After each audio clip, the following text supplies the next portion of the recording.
All right, what's up, Juggalos? This is Hormel J from Juggalonews.com, and here today, I have a very special guest.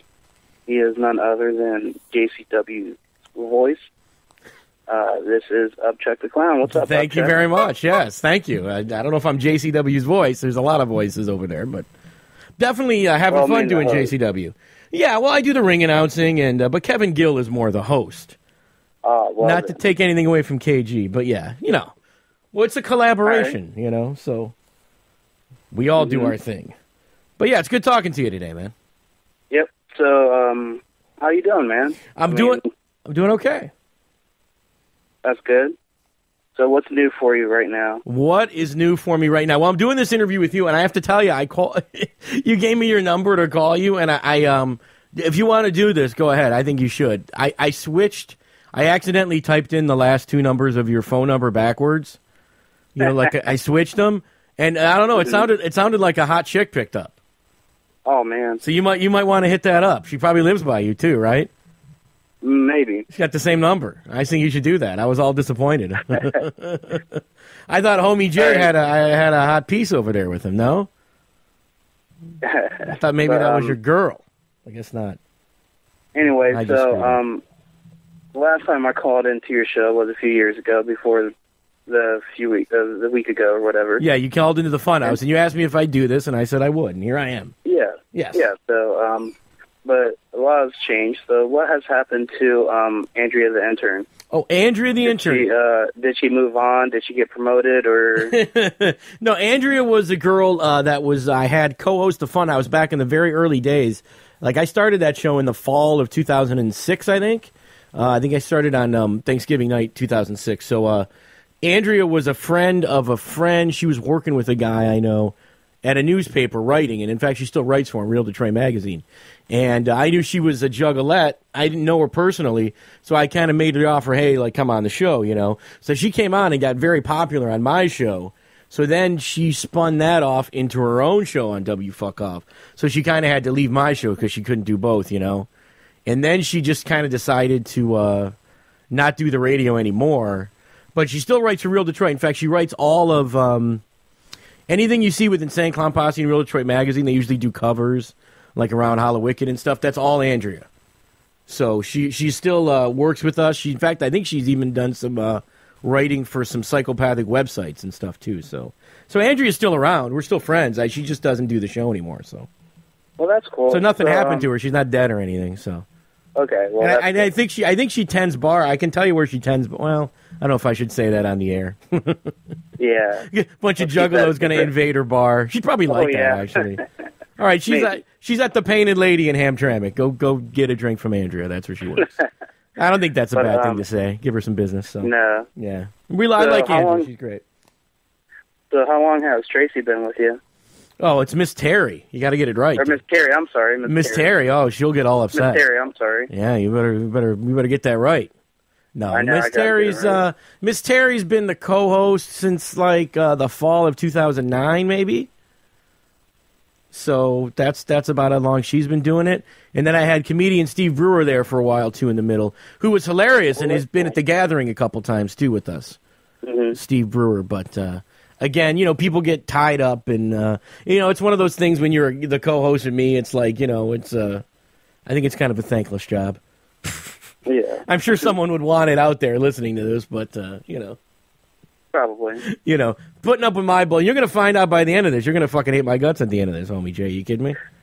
Oh, I doubt it. But no, anyways, you will. Nah, you mentioned you were busy in April. Any important dates you can give to the Juggalos, well, those or anything? Well, in April, we just did the first JCW pay-per-view the other night from the Modern Exchange on the 6th. And our next show is the 20th, the next pay-per-view, 4/20. So it's going to be a big show, again, at the Modern Exchange. Catch it at psychopathiclive.com. I've got that coming up. And what else? I'm doing a Funhouse again.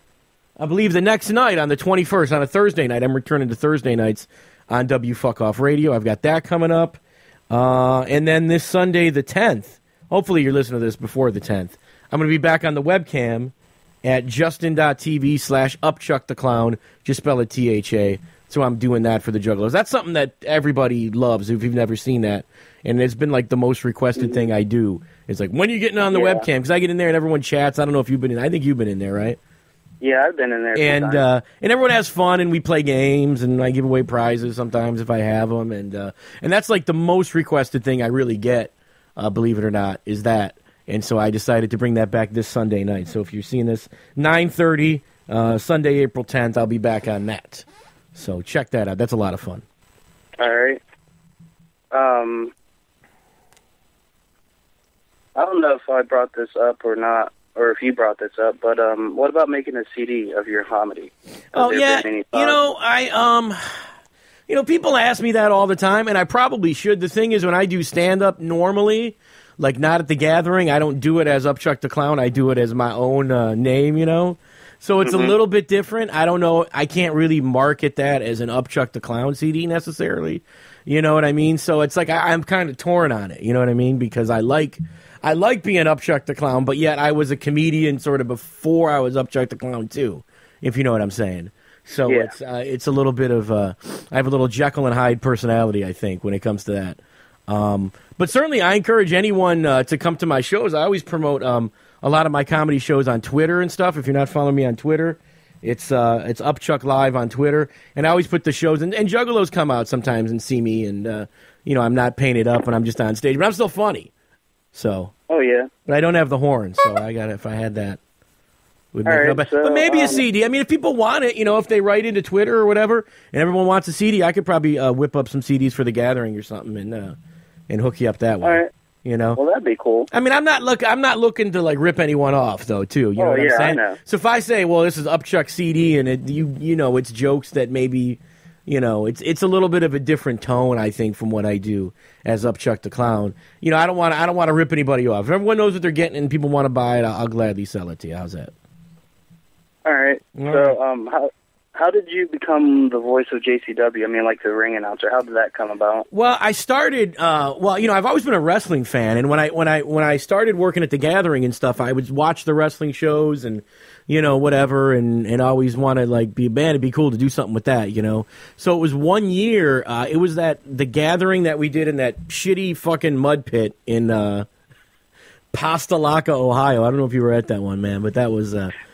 Down near Columbus. I mean, just the worst weather and everything. And so anyway, I was just hanging around the wrestling when I was backstage, and the wrestling was going to start, and Rudy, came up to me like, hey, we don't have a ring announcer for wrestling. Would you want to do it?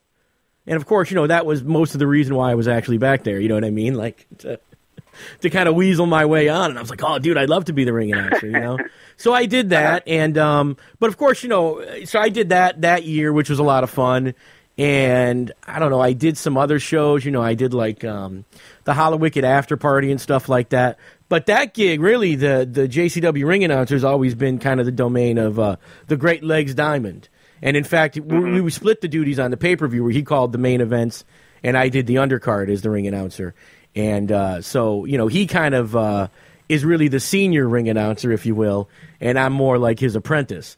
But we both get the job done, so I'm happy doing that. I love doing it. And then when these new shows came around, the Modern Exchange shows, someone had done it, and I don't know who did the first show. It wasn't like me or Legs. It was somebody, I think, who like wasn't affiliated with the label. And then so I told Kevin Gill for the second one. I said, hey man, I love doing wrestling. I've been a huge fan for years and stuff. So then I just started doing it at the Modern Exchange, and it's been going really well. So if you haven't had a chance to check that out, anybody listening to this, whether you go on pay-per-view or even come to the building, it's fucking great. I mean, really, I think some of the best shows we've done as Psychopathic have been these Modern Exchange wrestling shows. So everyone should get down.